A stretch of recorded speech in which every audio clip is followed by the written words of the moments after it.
बिहार विधानसभा प्रतिपक्ष नेता तेजस्वी यादव ने बिहार के मुख्यमंत्री नीतीश कुमार पर कई आरोप लगाए। उन्होंने प्रेस कॉन्फ्रेंस में क्या क्या कहे, आइए जानते हैं। पिछले 15 वर्षों में नीतीश कुमार अपने राजनीतिक रोजगार के चक्कर में बिहार के करोड़ों नौजवानों को बेरोजगार बनाते गए। आज देश में सबसे ज्यादा बेरोजगारी, जो कि 46.6% है, वो बिहार में है। सबसे ज्यादा रोजगार के लिए राज्य से बाहर पलायन बिहार में है। सबसे अधिक गरीबी बिहार में है। यहाँ आधे से अधिक 52% लोग गरीबी में जी रहे। अपने पूरे शासनकाल में नीतीश जी ने बेरोजगारी, गरीबी, भूखमरी, भ्रष्टाचार और अपराध में जबरदस्त विकास किया है। हमारे नौजवान साथी graduation, post graduation, PhD, engineering इत्यादि पढ़ाई कर या तो बेरोजगार घूम रहे हैं या मजदूरी कर रहे हैं। विभिन्न विभागों में लगभग 4.5 लाख रिक्तियां वर्षों से लंबित है, जिनको भरने में सरकार की कोई दिलचस्पी या तत्परता कभी नहीं दिखी।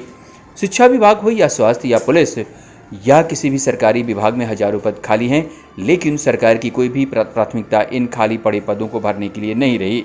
नीतीश कुमार ने रोजगार के नाम पर सिर्फ संविदा और मानदेय भत्ता का झुंझुना देकर बेरोजगारों को साधने की कोशिश की। वे चाहते हैं कि संविदा पर बहाल कर इन लोगों को अपना बंधुआ मजदूर बनाकर रखें। इनकी जिंदगी में अनिश्चितता बनी रहे और वो हर चुनाव में मामूली वेतन वृद्धि कर उनका वोट लेते रहें। आखिर संविदा कर्मियों के भविष्य से कब तक ये खिलवाड़ चलता रहेगा? बिहार सरकार के कर्मचारी चयन आयोग, बिहार प्रशासनिक सेवा आयोग हो या कोई भी भर्ती संबंधी संस्था, सभी को एक भर्ती प्रक्रिया पूरी करने में 5 से 6 साल कम से कम लगता है, और उसमें भी व्यापक स्तर पर भ्रष्टाचार। आज तक कोई भर्ती परीक्षा नियमित नहीं हो पाया। तेजस्वी यादव ने कहा कि 15 साल दिए तब भी वो गरीबी नहीं मिटा सकते, बेरोजगारी नहीं मिटा सकते, पलायन नहीं रोक सकते, तो वो 2 महीने में कैसे जो है सभी लोगों को रोजगार दें। अब नियोजन और वेतन वृद्धि का एक झुंझुना है।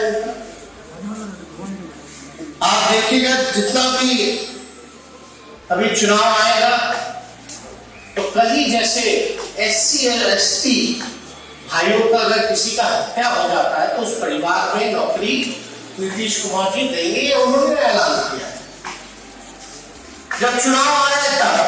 लेकिन वही नीतीश कुमार जी जब एससी और एसटी एक्ट, जो उनकी सुरक्षा करने के लिए एक्ट बनाई गई थी, जब उसको खत्म किया जा रहा था तो नीतीश कुमार जी कहां थे? मेरा पहला प्रश्न है कि अगर एससी एसटी एक्ट में आपने समर्थन नहीं किया,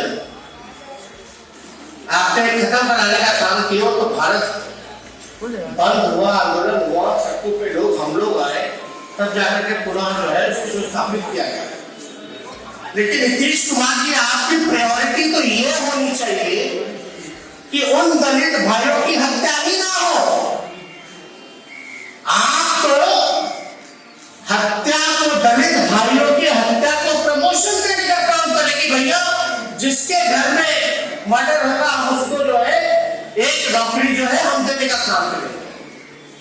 तो क्या स्वर्ण जातियों में अगर हत्या होगी किसी स्वर्ण जाति का, तो उनके परिवार से नौकरी क्यों नहीं मिलेगा?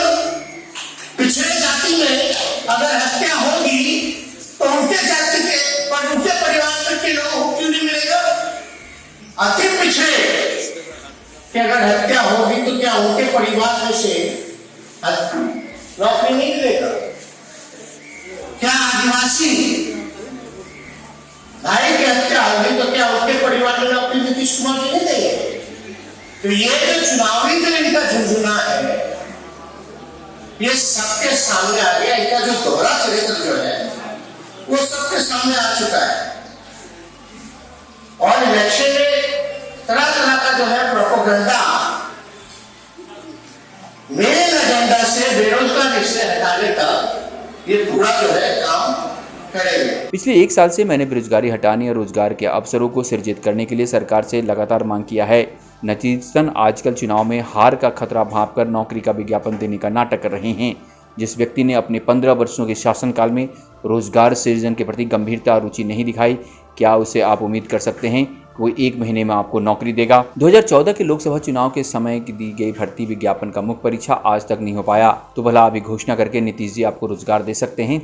इस महामारी में सुप्रीम कोर्ट की फटकार के बाद नीतीश जी ने मनरेगा के तहत रोजगार सृजन करने की बात करते हैं।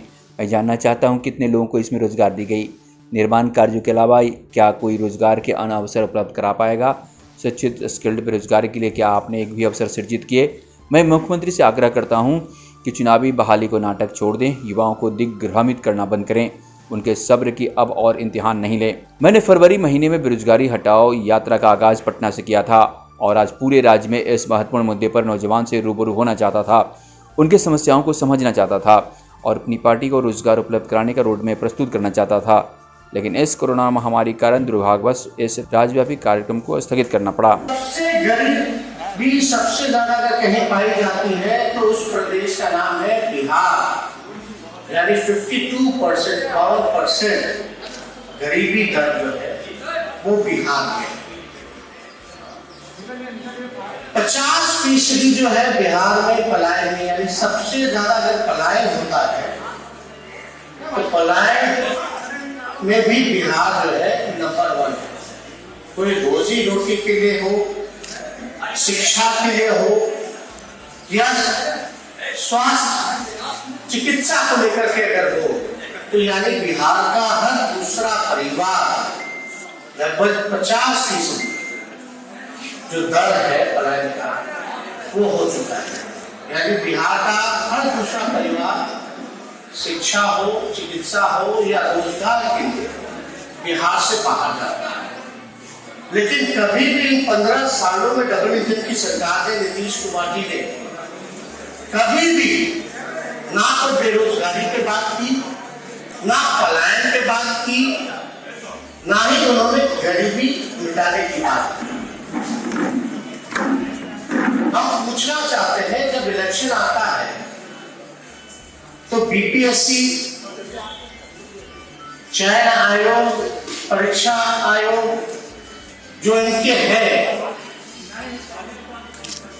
लगभग 5-6 साल लग जाते हैं प्रक्रिया पूरी करने में। आज मैं उसी कड़ी में बेरोजगारी हटाने के लिए पूरे राज्य के बेरोजगार नौजवान भाइयों और बहनों को एक डेटाबेस तैयार करने के लिए एक वेबसाइट और टोल फ्री नंबर जारी करने जा रहा हूं, ताकि सरकार बनने पर त्वरित कार्रवाई करते हुए रोजगार सृजन का काम किया जा सके। वेबसाइट है www.berozgarhatao.co.in। इस पर आपको बायोडाटा और सिर्फ संपर्क सूत्र भरना होगा। टोल फ्री नंबर है 9334302020, जिस पर आप मिस कॉल कर पंजीकृत कर सकते हैं। हमने विशेषज्ञों से परामर्श कर रोजगार सृजन के लिए समग्र योजना तैयार किया है, जिससे ये सुनिश्चित किया जा सके कि प्रत्येक योग्य व्यक्ति के लिए उसके स्किल सीट के अनुसार नौकरी दी जा सके। बिहार प्रतिपक्ष नेता तेजस्वी यादव ने कहा, चुनाव में अब तक उसका कोई रिजल्ट नहीं आया, यानी इतने लंबे साल तक लोगों को इंतजार करना पड़ता है, उसमें भी धांधली होती है। अब मान लीजिए सिपाही भर्ती को लेकर के हो, उसमें बड़ी दबाने पर धांधली। कोई भी एग्जामिनेशन होता है तो उसमें पेपर जो है वो लीक कर जाता है। करप्शन सारी संस्थाओं में घुस गया है। नीतीश कुमार जी ने क्या किया बिहार के लिए? ना तो वो गरीबी मिटा पाए, ना बेरोजगारी मिटा पाए, ना पलायन को रोक सके। उन्होंने केवल भ्रष्टाचार जो है वो बढ़ाने का काम किया और लगभग 2 पीढ़ियां, बिहार के 2 पीढ़ियों को उन्होंने बेरोजगार रखा है, भूखे मारने का काम किया है। इसकी जानकारी उपयुक्त समय पर आपको दी जाएगी। अगर सृजनात्मक सोच हो तो मुश्किल से मुश्किल काम आप बड़ी आसानी से कर सकते हैं, लेकिन आप में उस काम का अंजाम तक पहुंचाने के लिए इच्छा शक्ति होनी चाहिए, और मुझ में है और नीतीश कुमार में कभी नहीं दिखा। उनका समर्पण सत्ता के लिए है, मेरा समर्पण युवाओं के दुख दर्द के लिए है। मैं समझता हूं कि बिहार में सबसे बड़ी समस्या बेरोजगारी है।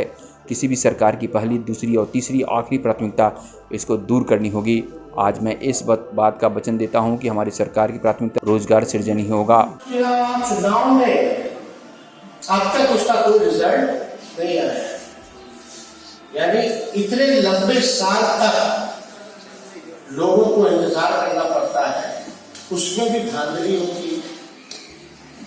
अब मान लीजिए सिपाही भर्ती को लेकर के हो, तो उसमें बड़ी दबाने पे धांधली। कोई भी एग्जामिनेशन होता है तो उसमें पेपर जो है वो लीक कर जाता है। करप्शन सारी संस्थाओं में घुस गया है। नीतीश कुमार जी ने क्या किया बिहार में? ना तो वो गरीबी मिटा पाए, ना बेरोजगारी मिटा पाए, ना पलायन को रोक सके। उन्होंने केवल भ्रष्टाचार जो है वो बढ़ाने का काम किया और लगभग 2 पीढ़ियां, बिहार के 2 पीढ़ियों को उन्होंने बेरोजगार रखा है, भूखे मारने का काम किया है। इनके कभी भी नीतीश कुमार की जो है चर्चा नहीं करना चाहते, ना कोई काम करना चाहते।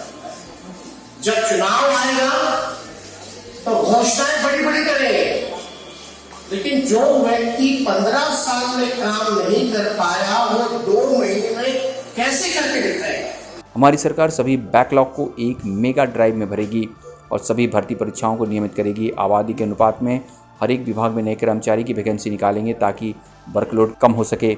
सबसे महत्वपूर्ण बात मैं आपको बताना चाहूँगा कि हमारी सरकार हर संभव प्रयास करेगी कि अस्थायी नियुक्ति की जाए। गुणवत्ता और पारदर्शिता को केंद्र बिंदु बनाकर एक समय सीमा के अंदर बहाली के विज्ञापन को लेकर परीक्षा और नियुक्ति की कोशिश की जाएगी। बिहार से बेरोजगारी हटाने के लिए नीतीश कुमार को हटाना होगा। आइए हम सब संकल्पित हों, इस निकम्मी सरकार को आगामी चुनाव में बदल दें। अगले महीने बिहार में विधानसभा चुनाव होने हैं और इसी विधानसभा चुनाव के संदर्भ में प्रतिपक्ष के नेता तेजस्वी यादव ने आज प्रेस वार्ता की है और प्रेस वार्ता में उन्होंने राज्य सरकार पर भ्रष्टाचार, गरीबी, पलायन पर जमकर हमला बोला है। उन्होंने मुख्यमंत्री के द्वारा दिए गए बयान की एक दलित के घर में अगर हत्याएं होती है, उन दलित के घर से एक आदमी को नौकरी दी जाएगी। इस पर तेजस्वी यादव ने कहा है कि अगर सरकार ऐसा कानून बनाए कि किसी की हत्या नहीं हो, क्या संबंधों के घर में हत्या होगी तो क्या उनको नौकरी नहीं मिलेगी? अब आने वाले विधानसभा चुनाव में राज्य सरकार के ऊपर क्या प्रभाव पड़ता है, अब ये देखना बाकी है। नमस्कार।